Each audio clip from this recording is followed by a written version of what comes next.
Alright everyone, next here and it's build update time. I know a lot of you have been waiting for this one, so sorry for the delay, but hey, it's here now. So as your resident shield warrior main, I gotta say this has easily been the smoothest and most enjoyable campaign and endgame experience I've had in the game so far on the Smith of Kitava variation of the Avatar of Fire and Shield Wall build. I'm currently rounding out at level 90 at the time of this recording, and I am just itching to keep playing, man. But I wanted to update you guys on the build and the direction that I've taken it, especially all of you that found my Mobalytics page through Crypt. So in this video, I will go over how this build is set up, how it plays when clearing and bossing, briefly go over skill gems and the passive skill tree, then talk about my gear, you know, like priority prefixes and suffixes, and weapon sets, and all that fun stuff. Let's start at the beginning. Why Avatar of Fire and Shield Wall, you might ask? Well, honestly, it just grew from me loving the idea thematically. Becoming this fire-infused, tanky melee warrior just struck me as a really cool idea, and after iterating on the build league after league, it became apparent that it was a pretty legit one. Now, don't get me wrong, I know how much of a meme the Ignite ailment is. If I had to describe it, it honestly feels kind of like a worse bleed at times,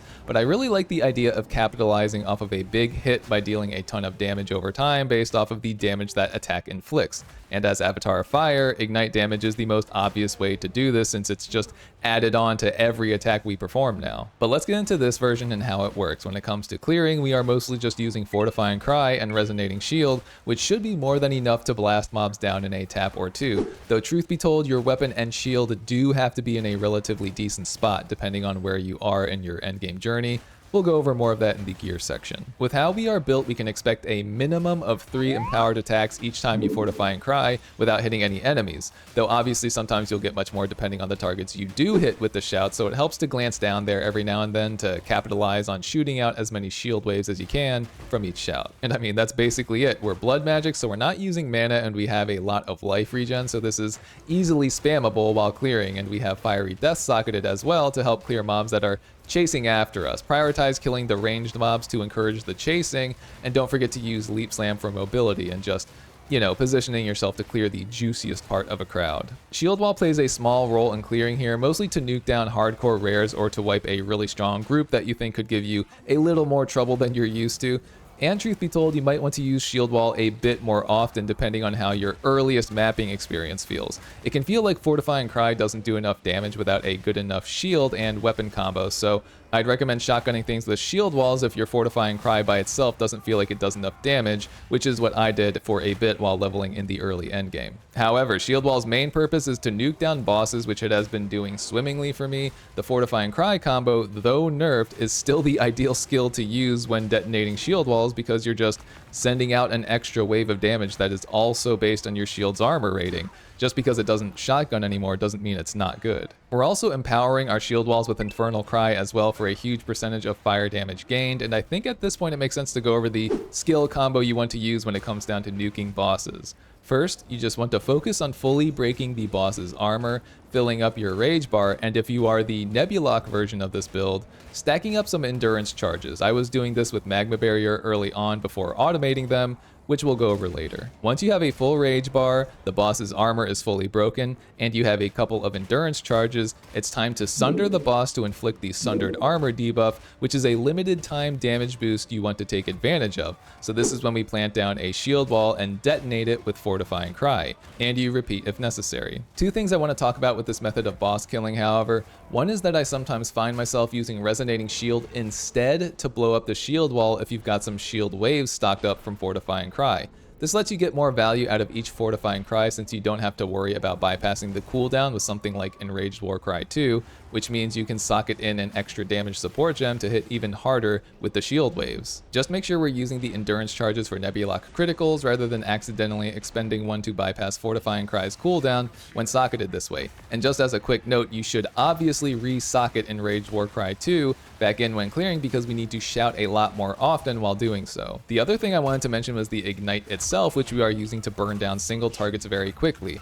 We'll go over this ring in more detail later, but the Black Flame Amethyst ring is what's letting us deal our Ignites as chaos damage, which is overall preferable since Ignites are still affected by fire resistance, even if the skill that deals the fire damage hit is ignoring resistances with something like Fire Penetration 2. What this means that while Fire Penetration 2 makes your hits ignore the fire resistance on a target, ignites will still take them into account. You'll notice that your ignites really don't do much work on targets that have high fire resistance, and on average bosses have pretty low chaos resistance, so we are getting value out of changing the damage type here with this ring, and also just that insane amount of ignite magnitude that they buffed on the ring itself. The ring does reduce ignite duration significantly, however, which overall has been fine. I've just been getting very high damaging, quick burning ignites that have been hitting for several million each, even with this just okay gear, I'd call it. And we're also getting a damage boost due to the ring inflicting withered on targets, which now increases fire damage taken as well,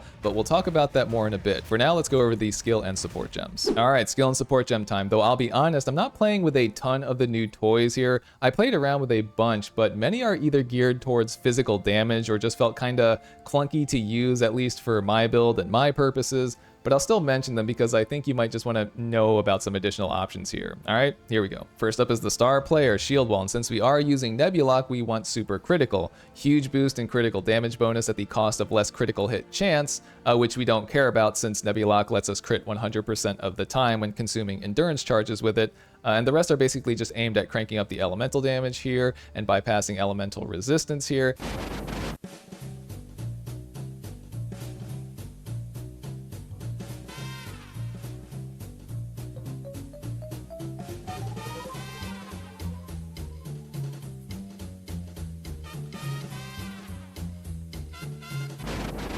But I'll make a quick note of this gem here. So this is a Calgarin support, which adds a little bit of runic ward cost to the supported skill, but then just increases that skill's ignite magnitude by 50%, which is massive. That's something you usually need like 4 passive skill tree points for, so I tried it out and it just kind of fits naturally into the build, so it's here to stay. Fortifying Cry is next, our shield wall detonator. Socketed for clearing currently, you can see we have some like damage boosters here, ignoring fire resistance here, and then fiery death, as we saw earlier, to blow up some enemy corpses and assist in our clear as we charge through a map.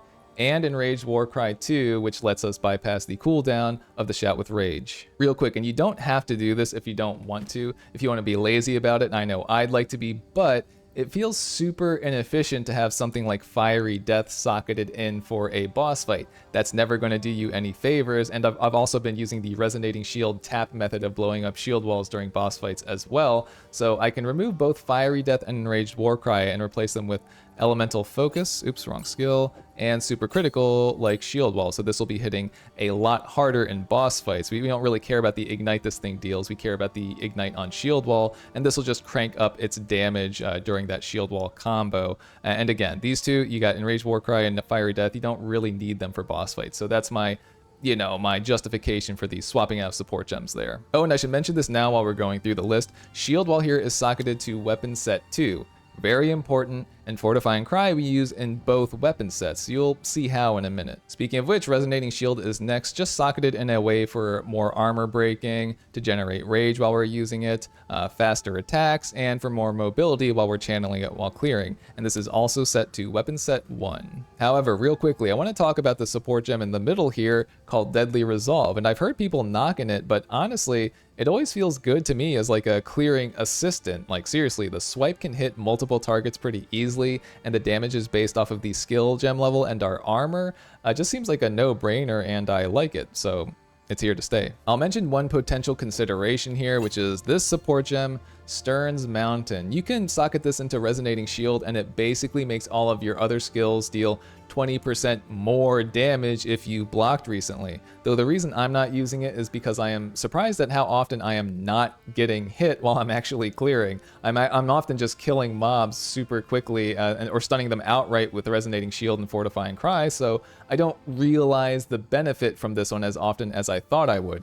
And on bosses, I guess you could make it work, but I don't like having to wait for a block in order to throw my shield wall down, to be honest, especially when the Sundered Armor debuff is up and just ticking away. You want to take advantage of that window. But that said, if you are using Magma Barrier for endurance charges on the Nebulock version, you will have to block to get those charges anyway, so I could see you slotting it in here if that's the case, and obviously I would replace Deadly Resolve with this one, most likely. Next up is Infernal Cry, also a no-brainer, just Tireless here and Raging Cry to help with rage maintenance. And I mean, I guess you could do Enraged Warcry if you wanted to bypass the cooldown, but to be honest, I haven't ever felt the need to spam this one, and I don't run into cooldown problems, so I don't socket it with it. And this is set to Weapon Set 2. Very important that Infernal Cry is set to Weapon Set 2 so that we can make sure that when we shield wall right after, it actually gets empowered by that skill rather than having the shout and its empower sitting in a different weapon set. And then when you're ready to Fortifying Cry right after, you are snapshotting Weapon Set 2 stats on the passive skill tree, so all the shield waves you shoot out from Fortifying Cry will be of the single target damage type with less AoE, even if you shoot them out with Resonating Shield, which is set to Weapon Set 1. Very important here. I know it's a little like strange sounding, but Fortifying Cry's shield waves retain the Weapon Set 2 passive skill tree boosts since we used the shout portion in Weapon Set 2. But yes, most importantly, just make sure you Infernal Cry first before you start slamming down shield walls and Fortifying Crying, because it will ensure that the rest of your combo is going to be dealing the strongest single target damage it can. Using Infernal Cry basically ensures everything you use immediately after is going to be in Weapon Set 2 before you start using something like Resonating Shield again. So Leap Slam is here, but I want to go over Sunder next because it's part of the like boss killing combo. So we use Sunder on fully armor broken bosses to inflict sundered armor, which will basically increase our damage against the sundered target by like 40-ish% when it's all accounted for. But yeah, let's just look at the support gems. I mean, right now, we don't care about the damage of Sunder, so basically we're socketing it with something like Rapid Attacks 3, where we get a ton of increased attack speed at the cost of dealing 50% less damage. We're just using it for the utility, so again, we don't care about the damage. Similar reason, Rage 3 here is for the increased attack speed, so that we can just get the skill out as quickly as possible during a boss fight. We have Prolonged Duration here, so that the Sundered Armor debuff lasts a little bit longer on bosses. And then Ignite is here also just to kind of make sure we're keeping Ignites rolling on bosses. We want to make sure that they are ignited most of the time, and I'm often using Sunder at a range, so this kind of just, you know, helps build up and keep the flammability magnitude rolling while we're in a boss fight. But yeah, let's go over Leap Slam now. This is just socketed for pure mobility. We don't, again, care about the damage at all, so that's why you have Rapid Attacks 3 here again, and Rage 3 is here also just for a little bit faster attack / animation time. And we also have Holy Descent here, which will create consecrated ground where you land for 4 seconds, and it basically regenerates your life for 5% of your maximum life every second, which is honestly pretty substantial. So this is just like extra survivability as you're clearing and leaping into crowds. Next up is Withering Presence. So this is very cool. Real quick, this skill periodically inflicts a stacking debuff called Withered on targets in your presence every however many seconds on based on the gem level, and I think this one is 1.74. Yeah, you can see it there. And this debuff increases their chaos damage taken by 5% each stack. The rate of stacking is more frequent at higher gem levels, but hopefully this isn't an oversight. This rate of stacking the debuff is still fast enough for our purposes at this gem level, and the effect is still strong at this lower gem level. It's still 5% per stack, and this is a level 4 spirit gem, and we're getting pretty much the same benefit here. And our unique ring, Black Flame, is making Withered much more relevant to the build. So not only does Withered not expire on ignited targets, but this ring also makes Withered apply to fire damage. As I said, normally Withered stacks only increase the target's chaos damage taken, but now it's increasing our fire damage as well. This ring after the 0.5 buff became much more valuable to this build. It basically solves the issue of bosses with high fire resistance tanking our ignite damage. We burn through map bosses and even the few pinnacles that I fought pretty quickly with this setup. Oh, and real quick, the support gems, you can put these in either Withering Presence or Scavenge Plating, just some spirit skill, but you want Vitality too for more health regen to help us with blood magic costs, prolonged duration so that the Withered debuff lasts longer on the targets you are hitting with it, and Cannibalism too. This is just really good sustain while we're clearing. You're just regenerating your life as you are killing things, so that's what that looks like. Last but not least is Scavenge Plating. I mean, we're breaking armor all the time and we are armor stacking, so it only makes sense to boost our own armor through using this, and we're using Prolonged Duration here for the longer buff uptime, and Precision here for a little more increased accuracy, though I do think I need even a bit more than this, so you know, this is a start, but I might look for a little bit more accuracy elsewhere. And that's pretty much it for skill gems, guys, though there is an honorable mention here for Magma Barrier. I mean, this is one of the ways that you can generate endurance charges on a shield build, especially when socketed with Charge Profusion, so that you get a chance to gain an extra endurance charge every time you trigger it. But yeah, that's what I'd recommend for your earlier to mid mapping days if you get a Nebulock and some strong critical damage bonus on the passive skill tree or through your gear. Yeah, just try it out. I admit it's less than ideal since you are often relying on bosses and mobs to like hit you so that you can generate these endurance charges, though honestly it's easy enough once you get used to it. However, I'll also go over what I did to solve endurance charge generation in the next section, where we'll look at the passive skill tree. All right, gonna start with a mouse over of the whole passive skill tree real quick. If you've been following my Mobalytics guide, I'm sure this will look vaguely familiar to you, but since we are going Nebulock this time around, we've allocated some of our Weapon 2 set stuff, which is normally geared towards pure Ignite, towards critical damage bonus this time around, but also alongside some Ignite 2, which has proven to be a pretty potent combo for this Chaos Burn Smith of Kitava. And honestly, like 80-ish% of this tree should look familiar to those like past tabs on the Mobalytics guide, but I've imported this one into a new tab called 0.5 Nebulock Endgame, and we'll just point out the biggest differences and highlights here. Starting with the Ascendancy, grabbing Coal Stoker here is a no-brainer. You can cap out your elemental resistances super early in the game if you wanted, even in like Act 3 or 2 if you're insanely lucky, but really it's the Smith's Masterwork stuff over here that's interesting. So as you can see here, I piled the rest of my Ascendancy points into the various perks here, and you get 200 armor per point you allocate down here, so that's also really, really nice. But I started with Tantalum Alloy. This just gives you 75% fire resistance, which honestly is a bit of an itemization patch right now. Like I normally wouldn't take this, but I was not capped on my cold and lightning resistance, so I just took this for now, though I think I will solve this and move this point around to something more useful once I have some more just like lightning or more fire resistance on my gear to make up for that gap. And then we have Kitavan Engraving for just 15% increased maximum life. That's just absolutely insane for tankiness. And then we have Heat Proofing, which grants us unaffected by damaging ailments. So you will still get the damaging ailment inflicted on you, but you just won't take any damage from it. So this is super, super good for survivability. I really like this one. And then we have Flowing Metal, which grants us 50% of our armor applies to elemental damage. Super useful. We're armor stacking on this build. We need a little bit more actually. That's like the next focus is to get even more armor, but this is going to be very useful once we crank up those armor numbers. And then we have Leather Bindings, which allows us to regenerate 3% of our maximum life per second. This is also, once again, makes you insanely tanky, very good for a blood magic user,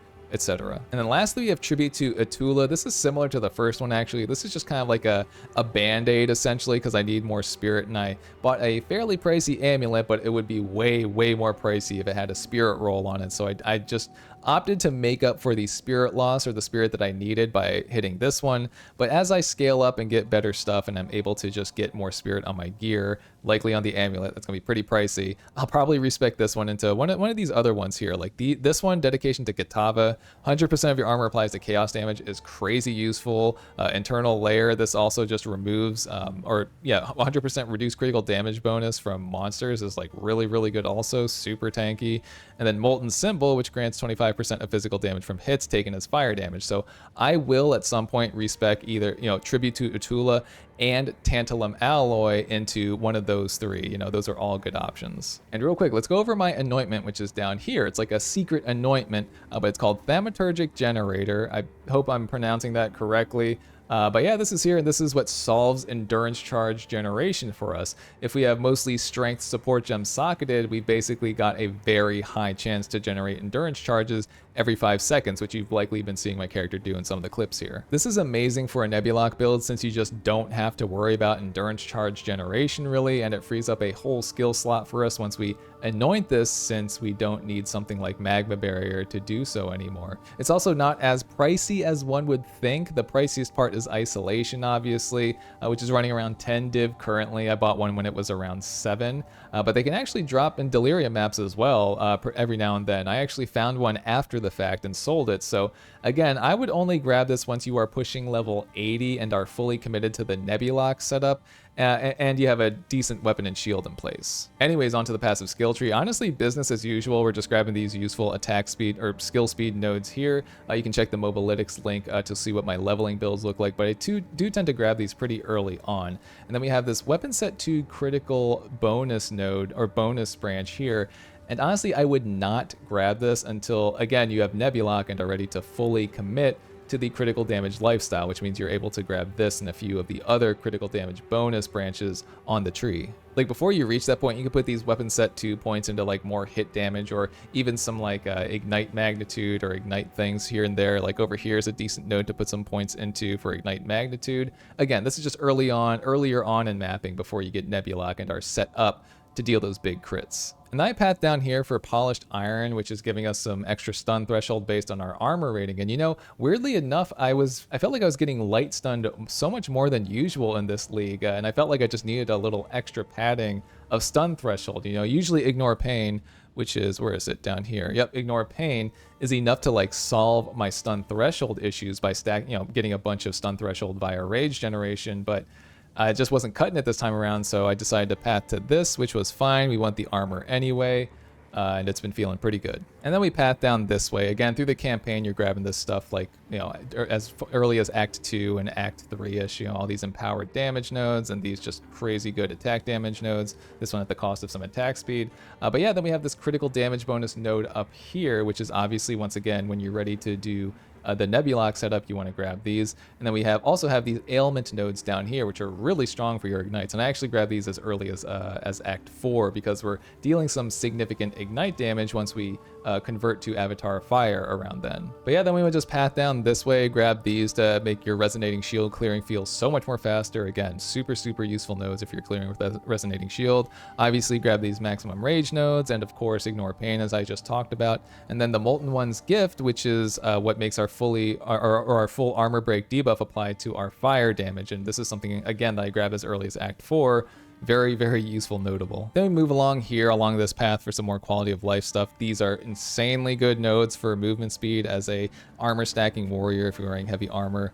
This notable makes it so that you're just not slowed down by your heavy armor. Crazy useful. You should be grabbing these on like every heavy armor build, in my opinion. Then we have some like area damage and area of effect for our attacks set to weapon set 1 here. Oh, these are also set to weapon set 1 because that's mostly when we need the movement speed, is when clearing.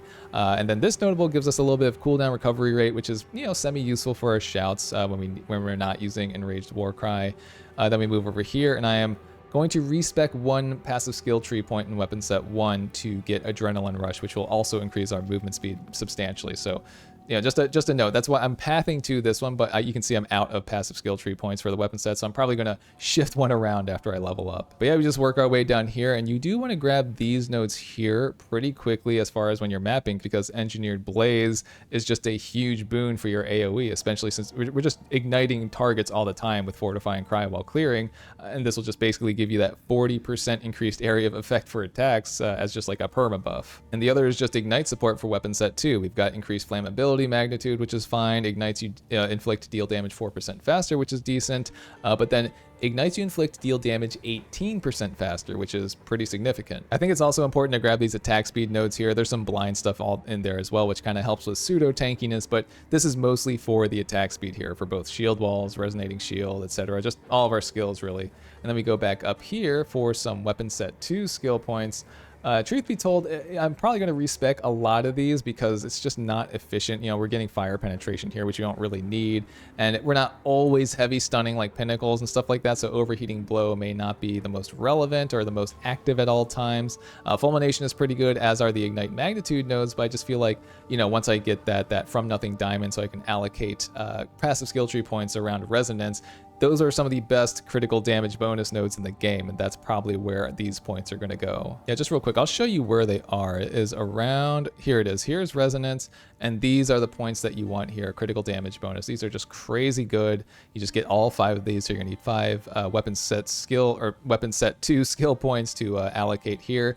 But again, those from nothing diamonds, last I checked, were going for like 40 divs, so that's something that's going to be a bit down the line, not too far, but it's not, you know, I'm prioritizing upgrading some other pieces of my equipment before thinking about that. All right, let's head on back over here. So we have, yes, right here. So we have Roaring Cries, which ensures we are getting a minimum of 3 shield waves from each Fortifying Cry, comboed with Vocal Empowerment down here. So these are 2 very important nodes for our method of clearing. And then from there, it's pretty much typical stuff. You know, we path to this node here, Greatest Defense, which is giving you a lot of attack damage, you know, based on the armor of your shield. Really strong node here, especially since shields, their armor got boosted overall. So this node has actually become a little bit better in my opinion. You definitely want to grab this as a shield build. Then we path up even more to grab these, 2 separate branches here, one for clearing, which is AoE focused, and then one for just straight up melee damage. You want to get the most out of your shield walls here, so you're gonna have to be pretty close to your target to get the bonuses, or these passive skill tree point bonuses here set to weapon set 2. And then we have blood magic, which is pretty obvious. You grab this earlier on. I think I grabbed it in the interludes when I get that Jinbaria. There's a Jinbaria that drops off of that's an assured drop off of a boss during the desert interlude. You just run that, get leather bindings as quickly as possible so that you're regenerating health, and you're usually good to go. And that's basically the tree, fellas. Going forward, I'm going to be grabbing some more defensive nodes because damage is feeling pretty good at the moment. Oh, and real quick for jewels, starting out, let's just look at one ruby here. I recommend getting % increased damage with empowered attacks and % increased damage against fully armor broken enemies. Both of those damage prefixes can roll pretty high, like a maximum of 20% and 25%. Respectively. Oh, and I also bought a Heart of the Well diamond, as you can see here. Kind of a cheap one, to be honest. I think it only cost me like a couple of div or so. But yeah, this has a bit of what I want from all angles, though mostly it's just about the crit damage bonus and the damage gained as extra fire damage here. Anyways, again, please check the Mobalytics links below to take a look at the 3 warrior builds I plan on playing this league. The Smith of Kitava here will be at the top of that list of links, and once you're on that page, look for a tab that again says 0.5 Nebulock Endgame, just to see what the current snapshot or the most recent snapshot of what the build looks like is. But yeah, next up is the gear. Let's talk about it. All right, once again, we'll mouse over my gear here while I'm yapping. Overall, pretty happy with what I'm wearing, but there's definitely room for some upgrades. I was honestly able to get decked out pretty quickly thanks to farming a bit of breach and shooting for those amulets, and I think I sold one for like 15 div in the first couple days into the league, so that definitely helped here. But as I go through each piece, I'll go over what you should be looking for ideally, and also what to settle for if you're still in early maps and things like that. But yeah, let's start with the most important part, which is your shield. And I mean, it's pretty obvious what you go for here, just prefixes to try and get the highest armor rolls possible, either flat armor rolls wise or percentage wise. I think a chunky life roll could also be good, and a flat additional physical damage reduction percentage is also really nice. This shield does not have that, but it does have a high armor rating, which is what the damage of our most important skills are based off of. So definitely prioritize high armor and socket it with greater iron runes. Grab a physical damage reduction roll if possible. And then again, maximum life, maybe elemental damage resistance, or armor applies to LE damage like I have here. 2 sockets would be a great bonus, but not required. And you can save that for later on. If you are just starting out on maps, don't worry about grabbing a 1.3k armor shield. I don't even know if that's possible at that level, but just go with a 900 or 1k-ish armor shield. I have my old one here actually that I was using until I hit level 80. But yeah, this was basically just getting the job done just fine. You can also keep an eye out for any magic quality bases that drop and have a decent flat armor roll, and then you can just slap on a greater essence of enhancement, slam the rest of the rolls, and you're probably going to be set for a bit in your early maps journey. And real quick, tons of people have been asking me this, so I think maybe GGG should make this more apparent or add a tutorial in the game. But this is how you set your shield to both weapon sets, which is obviously very important to this build. Tons of people have been asking, so let me unset them. Basically, you just mouse over here to the Roman numerals at the top of your shield, and you see this little lock symbol that appears. You just right-click it if you're on PC. I'm sure there might be a different hotkey or shortcut for console, but that's all you do. And now you can see I can swap between the weapon sets, and my shield is set to both of them. That easy. All right, next up is the weapon, the second most important piece here, and these are what you want for the rolls. Plus level to all melee skills, big surprise, and increased elemental damage with attacks. And honestly, guys, that's it. Those are the 2 most important rolls. This means you can browse for some bases that have these 2 rolls and are magic in quality. You don't even need one that has the +4 melee skill. You don't need the maximum if you don't want to. You can go with +3 again if you're earlier on in your endgame journey. But just search the market for these 2 rolls, and you can craft up from there. If you want a short video on how I craft up my maces, just let me know. But again, those 2 rolls are the most important ones you want on the weapon, and you can just slam or slap on what you want from there. I think flooding the prefixes with exalteds and then using like an omen of sinistral crystallization to remove one at random works well with perfect essence of flame, so that you get the gain 19% of damage, or gain, you know, whatever percent of damage as extra fire damage roll like I have on this weapon. You know, just pray you don't remove the increased elemental damage with attacks roll is all. And socket this one the soul cores of Sitacolatl. I think I got that pronunciation down, but the one that gives you 30% increased elemental damage with attacks. Next up is Nebulok, and I mean, again, this is cheap, just grab one when it makes sense to. I would not say you should use this early on in your mapping until you can grab all of those critical damage bonus nodes we went over on the passive skill tree. If you are earlier on, just stick with like straight damage and matching the passive skill tree of the early mapping and league start tabs on the Mobalytics page. But once you start creeping up on around level 80, you could start thinking about Nebulok, and you'll still be dealing plenty of damage earlier on without it if you have a high armor shield. But yeah, Nebulok, most of you know how it works by now. If you have this weapon equipped, when you use an attack, you will consume an endurance charge to guarantee that attack crits, which is how we get so much damage out of our shield walls and subsequent ignites that they inflict. It's just a huge amount of damage as long as you are generating endurance charges to consume, which we basically went over in the previous sections of the video. Just make sure you have endurance charges before you slam down a shield wall, which will consume the endurance charge upon creation, so the shield wall will be set to critical if you are able to create one while you have an endurance charge. And since we're leaning into critical strikes here, you want to make sure you are stacking critical damage bonus where you can. You can see I have a decent one on my gloves here, but there are other pieces of gear, like I think on your helmet and on your amulet, where you can roll the critical damage bonus, so just keep an eye out for opportunities to stack that specific stat. Anyways, let's go over the Black Flame Ring really quickly. I touched upon this earlier, but this thing got buffed in the update. It used to just increase your ignite magnitude and just convert your ignites to chaos damage, which is great for us already, but now this new withered effect is making us deal more fire and more chaos damage on targets that stay in our presence long enough. And this debuff does not expire if the target is ignited, which is awesome. I mean, this is mostly for boss fights, obviously, since mobs are dying pretty quick and we can't really stack up the debuff on them, but I mean, it doesn't matter. I find this ring very useful for single target damage, and though I may play around with some strong fire focused breach rings here and there, I need to actually replace this really crappy one over here with a fire breach ring. But for now, I mean, Black Flame is going to stay because it's just helping us do so much extra damage on bosses. Gloves should have plus melee on them if possible. If you are earlier on in maps, don't worry about getting +2, just settle for +1. But yeah, I got these at a little higher of a price point. I think this was a couple of divs, but had some, you know, a decent critical damage bonus roll that I talked about earlier, and the inflict bleeding roll as a desecration, so I may be able to just Omen of Light that and try to grab a different suffix at some point. And these gloves are socketed with Courtesan Manon's Rune of Cruelty, which is just giving us more ignite magnitude, essentially. I could see an argument for replacing this with something else. I'm not really sold on this one, but for now, I'm sure that's helping us deal some more like boss damage, so that's basically why this is here. Last specific thing I want to talk about is the amulet. So most important rolls are here with the plus all melee skills, increased armor, increased maximum life if you can manage it. Might start getting a little pricier there, but again, on a budget, just go with +2 melee skills or a little lower if need be. And yeah, you'll just, you know, you want a really good one before you anoint the thing that I'm using to generate my endurance charges, the thaumaturgic generator. Did I say that right? I don't know. And that's pretty much it. I try to stack as much armor as I can. Truth be told, it's one of my focuses right now is cranking up the armor, because right now it's a little lower than I'd like for it to be. But yeah, look for any, you know, plus max life or % increase max life rolls, also really good. Make sure you're getting fire resistance and chaos resistance on gear that won't run the price up of the item too much, you know, like you want chaos resistance, I think, on your belt and on your helmet and things like that, rather than chaos resist on your amulet or on your gloves, because they'll just make those insanely pricey. You know, that's that's all I'm saying there. And oh yeah, you want to make sure you're using obviously a normal quality body armor, and I went with the ornate plate here because it just has, even at normal quality, an innate health regen roll. You can see there it's regenerating 2.33% of my maximum life per second. I just called it health, I meant life.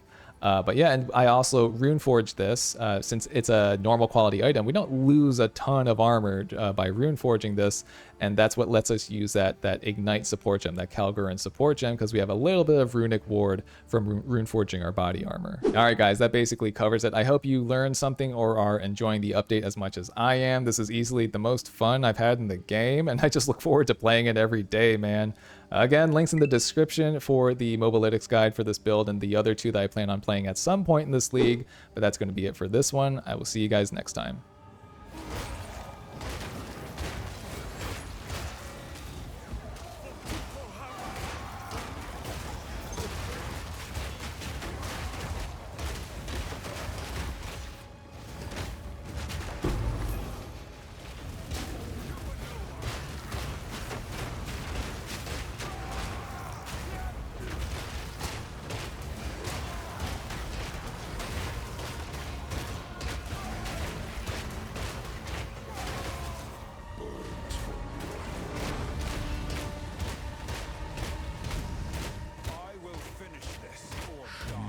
Folks, your existence will soon be erased.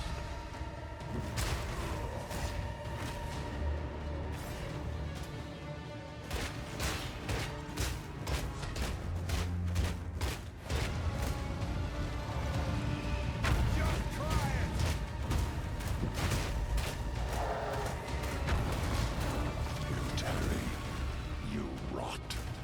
You another vessel of sorrow.